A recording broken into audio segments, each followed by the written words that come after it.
Hello, everybody. It's Mrs. Pound, and we are studying Chapter 6.2 Application of Genetics.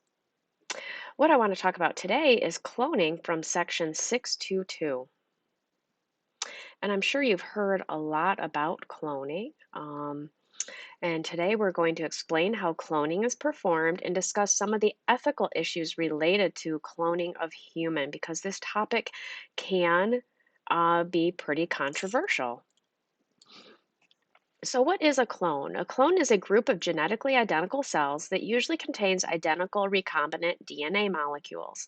Now, in a way, identical twins are clones. However, even with identical twins, they've found differences in their DNA. So, technically, they're not as identical as we think they are. So, they're not really clones. So, how would was Dolly the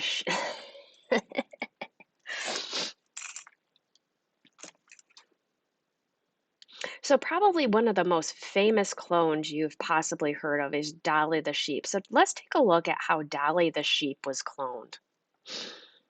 So I'm going to be going through this schematic as we go along here. I'm going to not get quite as detailed. First, an unfertilized egg was taken from a female sheep. So that's step 1A. An unfertilized egg is taken from this female sheep. Then a somatic cell was taken from the animal to be cloned. So remember, a somatic cell is any cell that is not a gamete, so not a sperm or egg. So a donor cell was taken from a sheep's udder. Then the nucleus was removed from both the cell and the egg. I know this is a little bit different, but you could picture that they're taking the nucleus out of both of the cells. The donor cell's nucleus was inserted into the egg. So here, this nucleus is inserted into this egg cell. So notice all of the DNA comes from the donor. There's no DNA from the egg cell from this sheep. The egg was stimulated by electricity so it would divide. Okay, so they shocked it and it fused it. Then the egg was put back into the uterus of the female sheep to grow into Dolly. So it was placed into the foster mother. And notice, as I said before, all of a clone's DNA is identical to the DNA of the donor cell, not the unfertilized egg, because the DNA was taken out of the egg and all of the genetic material came from that donor cell, came from the other sheep. So it's identical to the DNA of that sheep. So it's a clone of that donor sheep.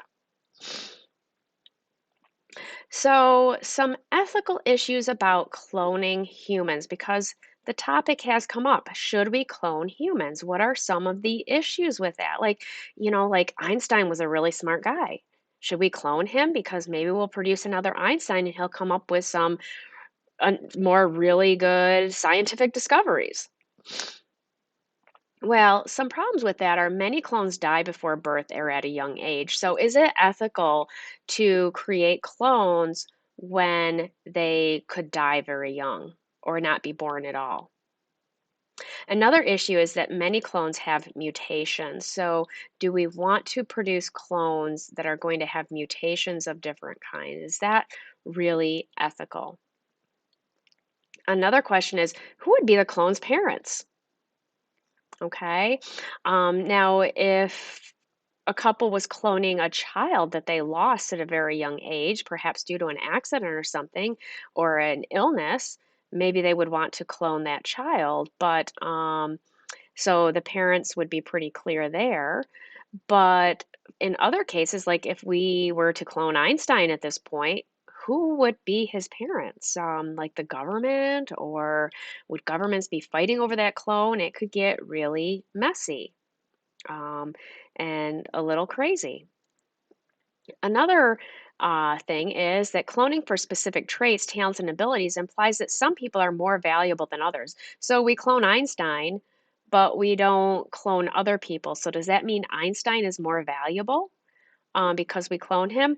And even if we clone him, Will he develop into that clone? Will that clone develop into the genius that was Albert Einstein in his time?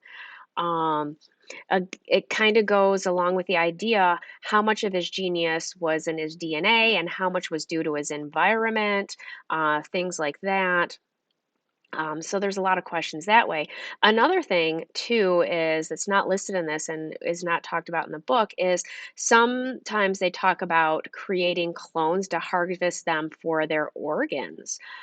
Would that be ethical? Because then you're like creating people just to use them as spare parts. That doesn't sound ethical, really. You're creating second class citizens who have no rights. So there's a lot of questions there to be answered, and it's not necessarily black and white. It would be nice to have extra hearts or something, or, if your heart went bad, but would that be an ethical way to do that? So, our objectives were to explain how cloning is performed and discuss some of the ethical issues related to cloning humans. So, don't forget your 5 questions and also keep watching to answer the 5 questions at the end.